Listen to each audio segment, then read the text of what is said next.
Seorang salaful ummah dari tabi'in pernah mengadakan perjalanan perniagaan dari Baghdad, ibu kota Irak, ke Damaskus, ibu kota Syria. Zaman dulu orang mengandalkan cahaya matahari. Nggak ada penerangan kayak kita sekarang. Jadi orang kalau pagi jalan sampai menjelang terbenam matahari, mereka tinggal di situ, tunggu sampai besok, nginep, besok terbit matahari baru jalan lagi. Karena mereka nggak ada penerangan. Orang ini kebetulan sebelum tiba di Damaskus, pas waktu maghrib, dia tiba di sebuah hutan. Hutan ini lebat, gelap, ya. Bayangkan kalau anda di posisi ini gelap, di hutan sendirian, nggak ada orang-orang. Dan hutan ini liar, gelap sekali. Maka dia terpaksa nginap, tunggu besok, terbit matahari baru bisa jalan. Kalau dia keluar juga jadi kacau, kemana-mana jalannya, gitu kan. Maka dia pun wudhu, dia sholat maghrib isya jamak qasar layaknya seorang musafir, lalu dia coba istirahat, tertidur. Di awal malam, kalau kita sekarang sekitar jam 11 malam, dia bangun ingin sholat tahajud. Dia cerita tentang dirinya, ulama angkat kisah ini dalam buku-buku akidah tentang masalah hubungan seorang hamba dengan Allah Azza wa Jalla. Yang terjadi teman-teman sekalian, pada saat dia sholat, dia bilang, selesai saya 2 rakaat pertama, saya ingin berdiri ke rakaat tahajud selanjutnya, tiba-tiba saja di depan mata saya ada seekor harimau meraung dengan keras, siap menerkam saya. Dan kedengaran dari suara harimau dia kelaparan. Saya waktu itu berpikir, kalau saya lari, pasti saya bisa ditangkap oleh harimau ini. Dia lebih cepat, lebih kuat, gitu kan? Dan matanya lebih tajam. Apalagi ini lokasi memang tempat dia hidup. Saya tidak bisa buat apa-apa. Maka dia bilang tiba-tiba saya teringat dengan Tuhan Allah Azza wa Jalla. Lalu saya berkata pada harimau tersebut. Dia berkata, wahai harimau, kalau seandainya Allah yang telah menciptakan kamu dan saya, ya, mengutusmu untuk memakanku, aku tidak akan melawan. Karena sudah takdirnya. Tapi kalau kau datang untuk mengganggu ibadahku dengannya, bukan karena perintah Allah, maka kau akan minta kepadanya Allah Azza wa Jalla untuk mematikanmu.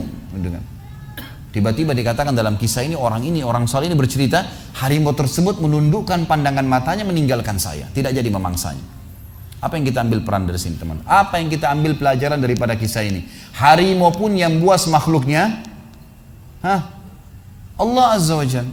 Ini masih hidup gak ini? Kok nggak ada nyaut, nggak ada apa ini? Saya nggak tahu ini ngantuk, tidur atau hadir nggak? Ini rupanya di Bali orang suka senyap, ya.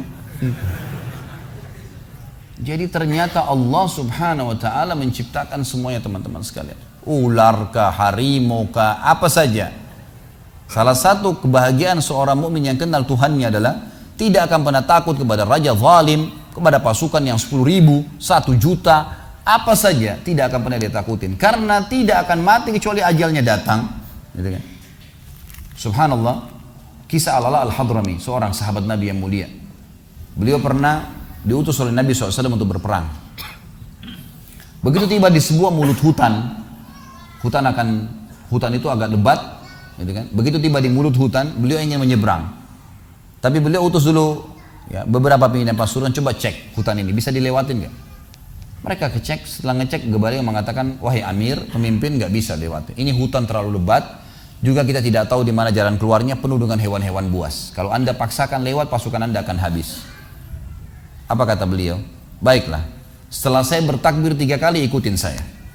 Maka beliau pun mendekatkan kudanya lalu berteriak dengan suara keras, wahai semua yang ada di dalam hutan ini, yang mendengarkan suara saya atau tidak mendengarkan suara saya, kalian tahu kami siapa? Kami adalah utusan Rasulullah SAW berperang di jalan Allah. Maka mudahkanlah jalan kami untuk keluar dari hutan ini. Dalam riwayat ini dikatakan dan yang disaksikan oleh para sahabat, hewan-hewan yang biasa saling memangsa, kayak harimau sama rusa, gitu kan, serigala sama kelinci, semuanya bersebelahan, saling bersatu, berdempetan untuk menunjukkan jalan keluar pasukan mujahidin, sampai mereka keluar tidak digigit 1 orang pun. Kekuatan keyakinan kepada Allah Azza wa Jalla ini luar biasa.